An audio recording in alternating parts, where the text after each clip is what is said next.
That's my thing right there, So, obviously, if you guys out there have any stardom, situm questions, feel free to tweet Dave at DNasty #1, or you can tweet us at the Odds Breakers. But let's get right into it, Dave. Bye weeks. Who we got?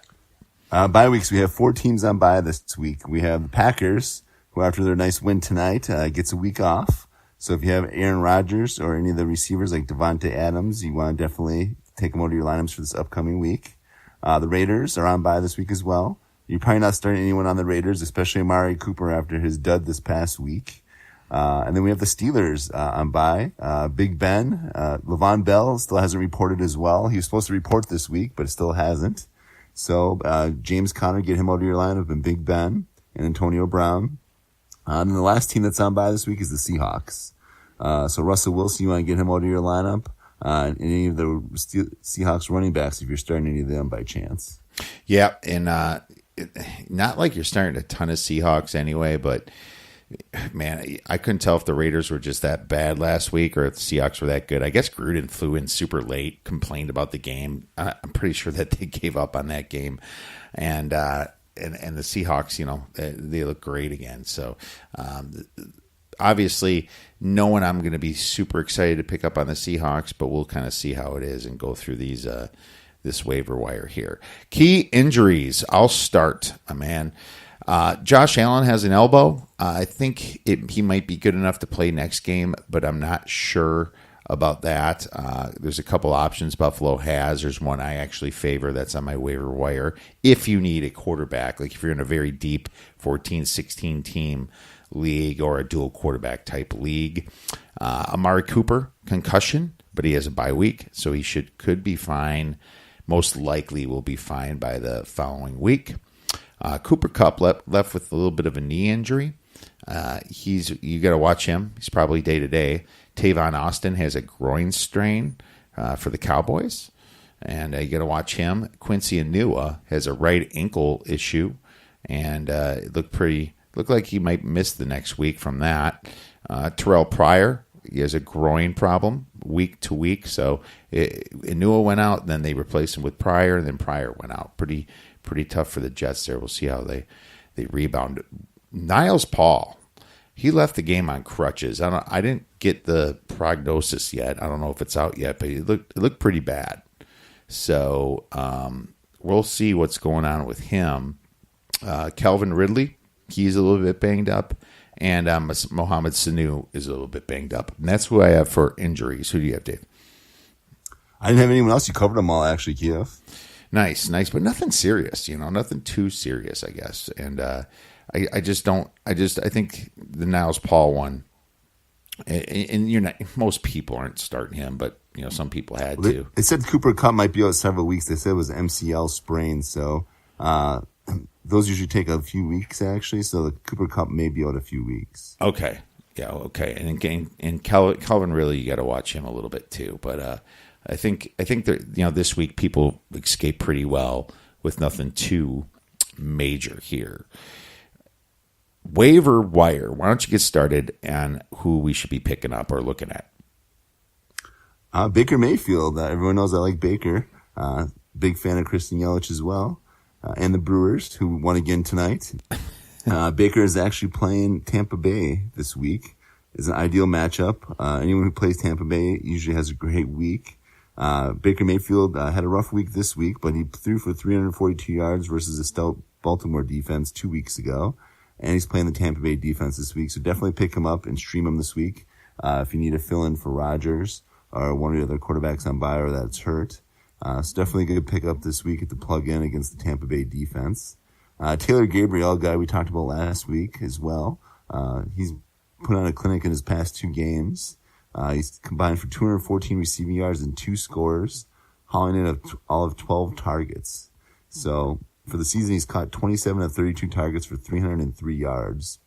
So definitely a guy you want to take a look at if you're looking for some receiver help at this time. Chester Rogers, actually, guy from Indianapolis, with Ty Hilton still out and Jack Doyle still out with a hip injury. And Ty Hilton has missed the last two straight games, the last 2 games. Ebron and Rodgers have both been big targets over the last few weeks.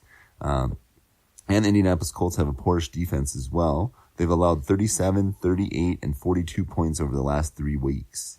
So, and then Andrew Luck attempted at least 40 passes in 5 of his 6 games. So, definitely going to be throwing the ball a lot. So, Ebron and Chester Rogers are 2 guys you want to look at picking up if they're still on the waiver wire, especially Chester Rogers. Justin Hardy, a guy from the Atlanta Falcons, receiver for them, with Sanu likely out and Calvin Ridley possibly out as well. They're going to be a little short at receiver for the Falcons. So Justin Hardy might be sliding into a starting position, or we may be looking at more targets as well. So he's a guy you might want to take a look at picking up this week if you needed wide receiver help. Jermaine Kearse, Kia was talking about Quincy Uinua, may be out for a few weeks here with a high ankle sprain. Excuse me. And then Kearse actually had a great week this past week. He had 9 catches and 94 yards on 10 targets. And Darnold actually looked pretty good too. He's gone over 200 yards just twice this season. But this past week he went over 200 yards again. So with Jermaine Kearse sliding into a possible starting role with Uinua out, you might want to take a look at picking up Kearse. Another guy you might want to take a look at is Darren Sproles. He's been hurt for most of the year, but Wendell Smallwood and Corey Clement been filling in for him with Ajay out for the year. But if Sproles is healthy and comes back this week and he can get healthy, he's definitely a nice PPR guy to have in PPR leagues, and definitely a good pass catcher of the backfield. He caught 55 balls and logged 83 carries the last few years when healthy. Actually, in 2016 when he was healthy. So that's definitely a guy you want to take a look at. This guy's a nice sleeper as well. Only owned in 24% of leagues. Deontay Foreman for the Texans. The running game has looked poorish all year. Lamar Miller is definitely not the answer there. He's set to return this week 7 of the pup, so you definitely want to take a look at him. Miller hasn't gone for more than 68 yards rushing this whole year, so they definitely are going to be looking at getting Foreman some work, and he can definitely overtake that committee too once healthy and play after a few weeks in the lineup. So he might be overtaking Lamar Miller here soon, so I definitely take a look at picking him up now that he's healthy. Another guy some people might have dropped as well is Marlon Mack for the Colts. They've been throwing the ball a lot, but they also started to run the ball a lot too this past week. Marlon Mack had 12 carries. He turned that into 89 yards, and he caught 1 or 2 targets for 4 yards. So that committee is just a mess though with all the other running backs there with Himes and Wilkins as well. But it looks like Mack is going to be the main guy there, and he had 12 carries this past week too. So they definitely going to score a lot of points in Indianapolis with their poor defense. Another guy we talked about in the past, Ricky Seals-Jones. He had a poor week 2 weeks ago. He had no points for me when I started him in one of my leagues. This past week he came alive. He had 5 receptions on 6 targets for 69 yards. So they have a pretty good matchup this week as well, playing on Thursday Night Football. They'll go up against the Denver Broncos. So they have a decent matchup as well. So if you're in need of a tight end, you can take a look at Ricky Seals-Jones. Yeah, and we've mentioned him enough times, I think. Yeah, in Eric Ebron, if he's not owned by now by a league, I don't know what kind of league you're actually in. The guy's is a baller. I think he's a top 3 tight end right now in numbers. So yeah, he's definitely one that a guy. If there's any reason why he's on waivers, there shouldn't be. So yeah, good call. Derek Anderson is probably my Josh Allen replacement. Peterman is terrible. I don't even think he's going to play next game. I think they're going to go with Derek Anderson. Not saying that much of an upgrade, but we'll keep your eyes out if you need a quarterback and you're in a deep league. Deontay Foreman. Yeah, like you said, man, I agree with you on that one. I really like that find. I didn't have him down. I put him down now. Lamar Miller looks terrible, and it's partially the coach there, but Deontay Foreman could be the next guy up. Mitch Trubisky needs to be owned. You mentioned him last week, but 3 touchdowns, even in that terrible loss, the defense kind of gave it up. They were gassed. Mitch Trubisky is huge. Cole Beasley had 11 targets with Austin's injury. And now that Tavon might be out next game, you want to grab Cole Beasley. Albert Wilson, 9 targets, 155 yards, and 2 touchdowns. Okay, that was a a pretty great game for Albert Wilson. He's definitely a flyer. I don't know if he could do that again, but I think he's someone, if you need help at receiver, I think Miami's going to target him more. So I like what he did there. Frank Gore, owned in only 10% of leagues, had a touchdown, and he destroyed the Bears. So he's definitely a great flyer for next week, and you'll see why in a few. Like you said, Jermaine Kearse only owned in 1% of leagues. Jesse James, 7 targets. Jeff Heuerman, 6 targets, and Charles Clay, 5 targets. If you need a tight end, those are 3 flyers you can take as well. Now let's move out to our breakout players. Dave, who do you got? A couple players I like. Andy Dalton, the Red Rifle. I like him against the Chiefs. The Chiefs have stopped knowing this year, as you can see from that Sunday night game against the Patriots.